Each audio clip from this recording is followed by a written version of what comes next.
With the Lutzes underground, interest in the Amityville horror story was building, and New York TV station Channel 5 were determined to get the scoop.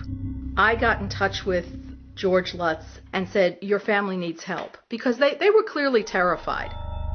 Laura called in a celebrated pair of psychic investigators based in Connecticut, Ed and Lorraine Warren. The type of work that we do is investigation into the paranormal, the supernatural, the preternatural, from haunting phenomena caused by human spirits or through poltergeist activity or the demonic inhuman hauntings. We've worked on numerous possession cases and exorcisms, and Warner Brothers has the rights to our life. George Lutz met us at the edge of the property. He did not even want to step foot onto the grounds. It was a horribly foreboding type of a feeling throughout the whole house. You knew that this house was infested by something other than human spirits. When the Lutz family claimed that their home in Amityville was possessed, a local TV station assembled a team of psychics and arranged to film their investigation of the house. They got parapsychologists, they brought in some other psychics, and it was arranged to go in there on the night of March 6, 1976. Soon after the Channel 5 news team and their reporter Marvin Scott arrived at the house, people began behaving unusually. Nothing happened to me, but things were happening to people around me.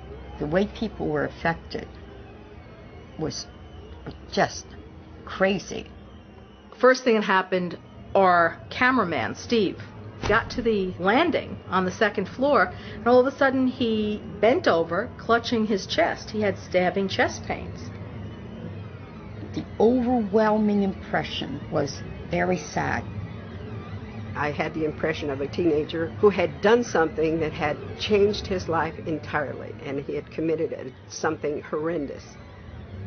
When we went up to the second floor, of course the psychics could feel the remnants or the bad vibes. 6 people had been murdered violently there, not 2 years before.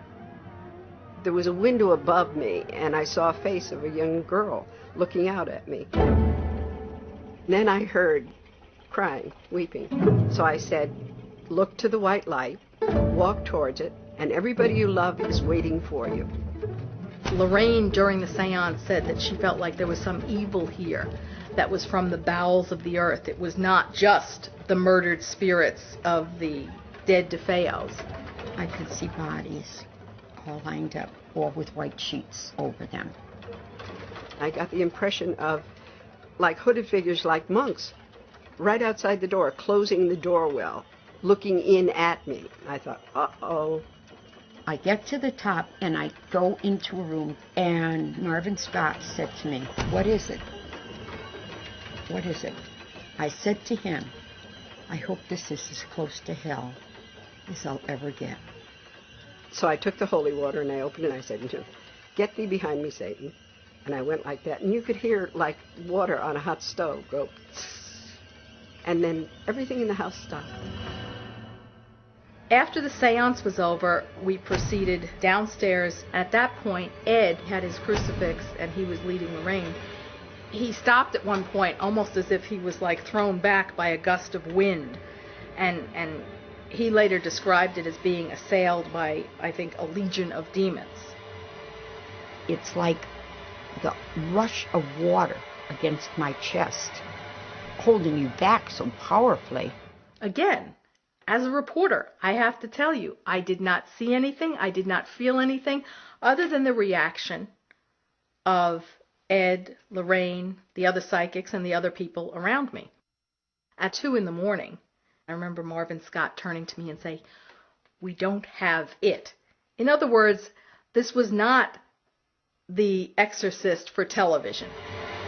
Although nothing happened for the TV cameras, one photograph taken that night would later apparently reveal a mysterious presence. The camera was set up in a tripod and it just automatically shot off a flash photograph every few moments. And there were rolls and rolls of film of this particular doorway. It was into our daughter Missy's room. The photographs were being cataloged by a secretary I had years later in California. And she was pregnant. And every time she picked up this one particular picture, the baby inside her jumped.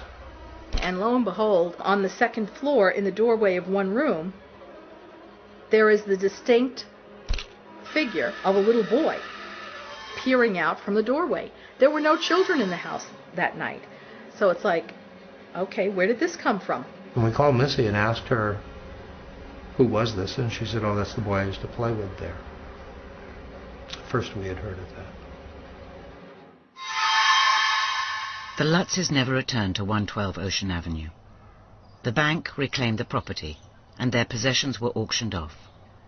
George and Kathy moved to California, claiming that they needed to escape the influence of the house and the glare of publicity as their story gathered momentum. Amityville becomes a sensation, and it's everywhere. It's in the news. It's all over Long Island. It's on the tips of everyone's tongue. Have you heard about this case, which is a compendium of all of the most horrific things that have ever happened in the paranormal, all in one case? The psychics came out of the woodwork. Exorcists, parapsychologists, vampirologists. Every one of them came out of the woodwork with a theory that they knew exactly what had happened there. Among those joining the party was Professor Dr. Hans Holzer, America's most famous ghost hunter. I particularly like this picture that clearly shows a white outlines of a horse overimposed over me. Now it so happens that the entity in the house that was disturbed was an Indian chief on a horse. Hans Holzer had been introduced to me as a man who had written about 50 books in the psychic arena, poltergeists and ghosts in the White House, ghosts in every house he's ever visited. On January the 13th, 1977, Holzer, William Weber and Laura DiDio entered the house with renowned deep trance medium Ethel Johnson Myers. The only thing you need is a good deep trance medium so that if an entity is present, they can use the vocal cords of the medium to make a conversation with me. It's very eerie and quite shocking to see the physical transformation that this woman underwent. As soon as we got out of the car, before we even entered the house, she said, "There's an Indian around here." All of a sudden, she developed an Adam's apple. After a while, this lady began talking in a strange, gibberish language. Her voice dropped several octaves. And she was talking with an Indian chief who was buried on that land. Why are they angry? Because it's been a sacred place, and this is over the very, very special chief. Oh, I can't move my face. This turned out to be an Indian cemetery that had been used to build houses on, very much to the dismay of the Indian who was buried there. And what does he make them do? Violence of death. I don't know, my skull's cracked and my neck's stretched. What will the male do under those circumstances? Anything the Indian desires him to do. Despite the fact that the people have said it's the most haunted house in America, it is not a truly haunted house. There are no ghosts there. There are no spirits there except the Indian chief. And what he wanted, from his point of view, was get off my land. As the theories multiplied about what was in the house, Amityville was about to become a publishing sensation. All of a sudden, it's a book. The book, for whatever reason, took off. I can't describe how quickly. It became an instant bestseller. I think their initial printing was 25,000 books, and they had never printed anything even close to that with the first printing. And it sold out as soon as it reached the bookstores. It was rather quite phenomenal. It was clear that this story of a haunted house had the power to captivate millions.